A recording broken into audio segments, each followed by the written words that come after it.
Hello, I'm Jerry Fort. Welcome to Jungle Jerry's Treehouse.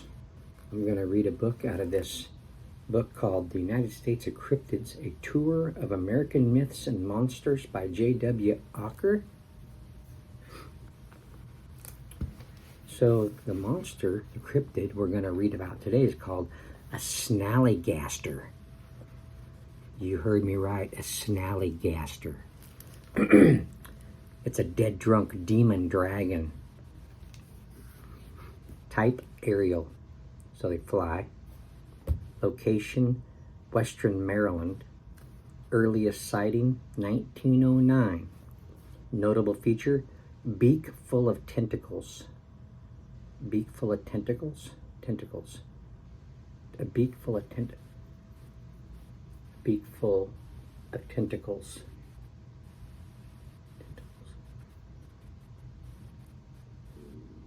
Tentacles are like my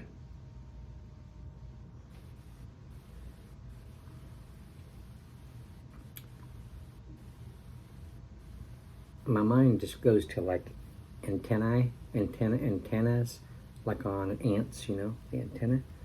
But that's not tentacles. Tentacles, I think, are more like long vine type things. I don't think they're necessarily like octopus legs with the suction cups. That's not really tentacles. Anyway, the beak is full of them. It doesn't sound like it's inside the beak. It sounds like it's on the outside of the beak. Okay, let's see what it says. Maybe it'll describe it better. The Snallygaster looks like a chicken crossed with a dragon choking on an octopus. It has wings, claws, a sharp beak full of tentacles, either one eye or three, and a long tail, period. It likes to eat people. It may have died a long time ago, dissolved in a vat of moonshine. It's a difficult creature to imagine. That Snallygaster. It's a difficult creature to imagine, that Snallygaster. But if you ever find yourself in Sykesville, Maryland, just outside Baltimore, you don't have to. In 2018, the town installed a scavenger hunt of 10 small murals in the alleyways and on buildings of the town's main street. Each painting is by a different artist. In one mural, a pair of girls encounters a small fairy-winged reptile. In another, a full-grown tentacle-bearded monster swoops over a flooded town. Yet another gives the Snallygaster a Hawaiian shirt and Elvis hair. Each painting depicts a scene from a fictional tale called The Curse of the Snallygaster. I'll have to write that down. I gotta find that.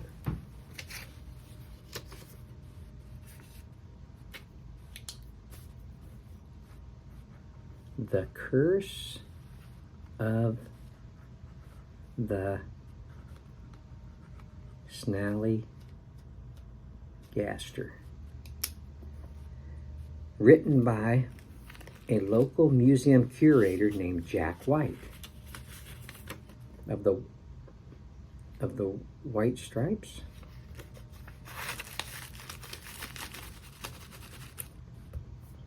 The real story of the Snallygaster starts centuries before, further west in Maryland's Frederick and Washington counties, where German immigrants brought the legend of a reptile bird called the Snallygaster, in parentheses, fast ghost, with them.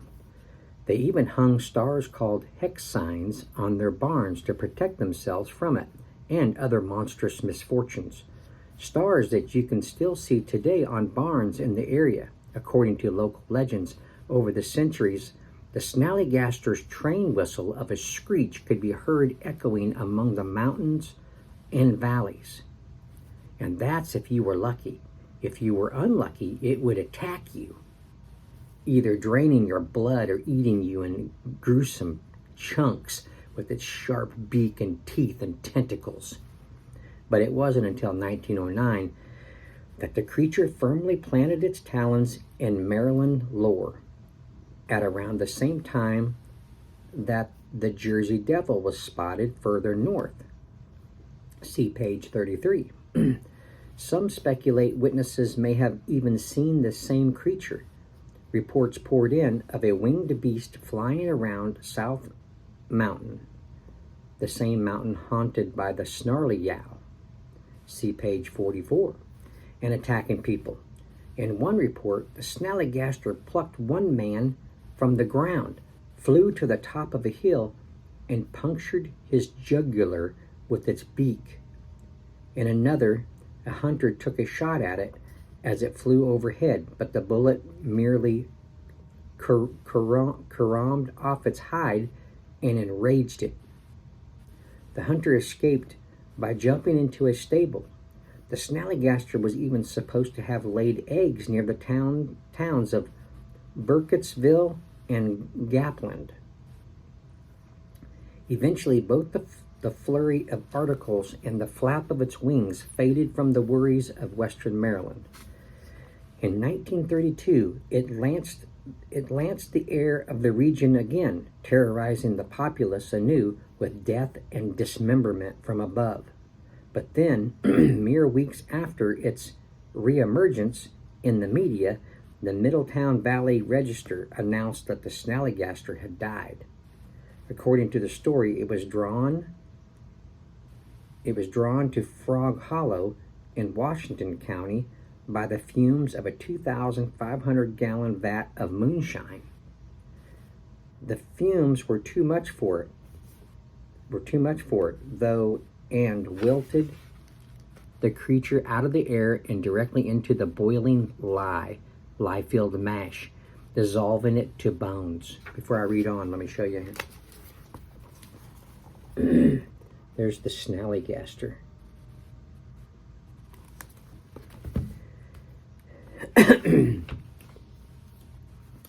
The moonshiners ran away, afraid the commotion would draw the authorities, which it did.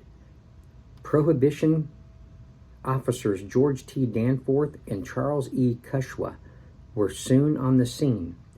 Imagine our feeling when our eyes feasted on the monster submerged in the liquor vat, said Danforth to the paper. A monster wasn't going to keep them from their duty to dry up the county, though.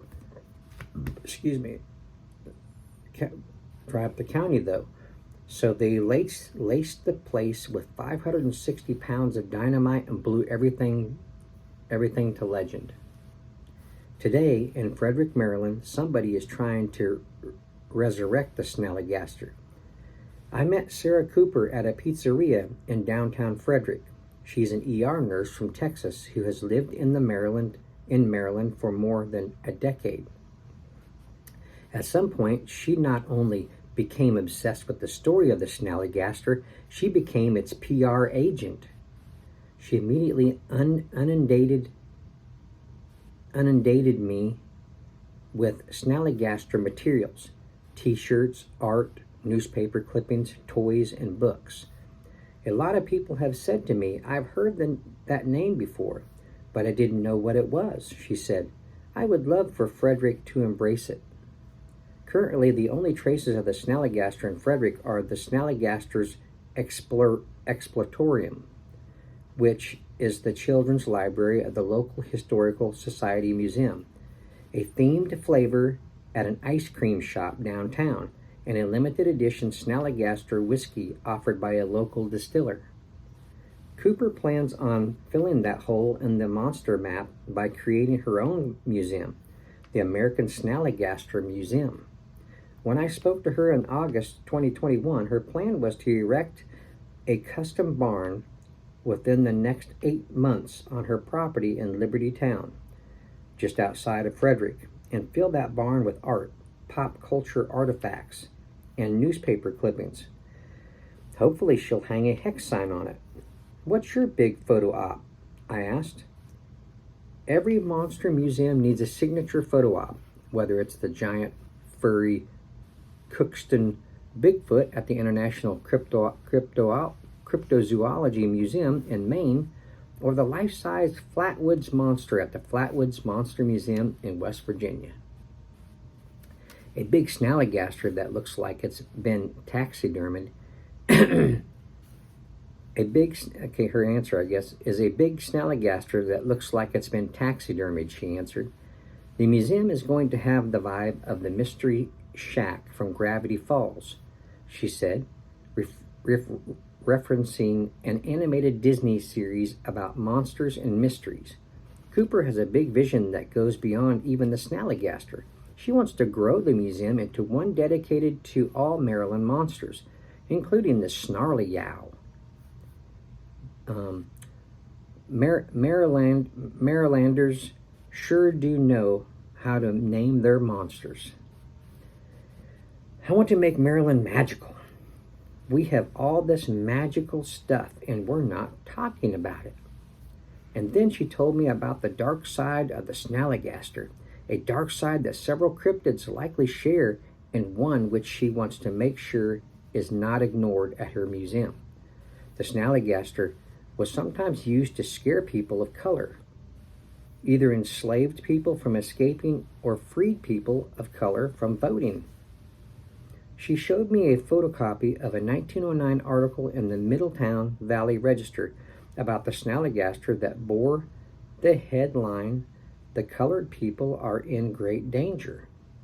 The subhead was "Attacks Only on Colored Men." With the Snallygaster still being a relatively obscure cryptid, Cooper will have a huge influence over the monster's brand with her museum, both the good aspects of it and the bad. And something tells me it won't stop at a small museum on her personal property. I really don't understand why nobody else here has been this crazy about the Snallygaster, she said. Why don't we have a Snallygaster festival? We have such cool places in Frederick to do it. I couldn't agree more. And that's how it ends, right there.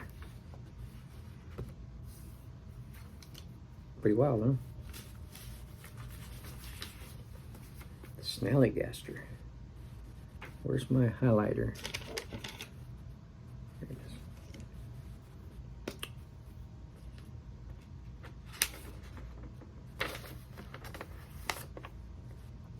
Here he is.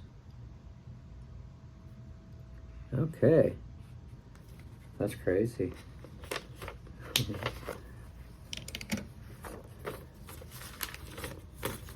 Okay.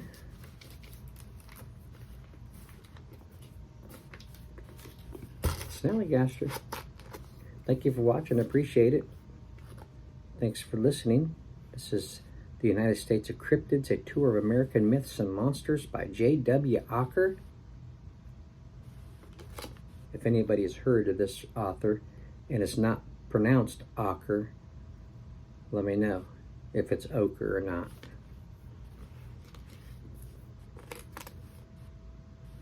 Okay, yeah, thanks for listening. Appreciate it. Bye.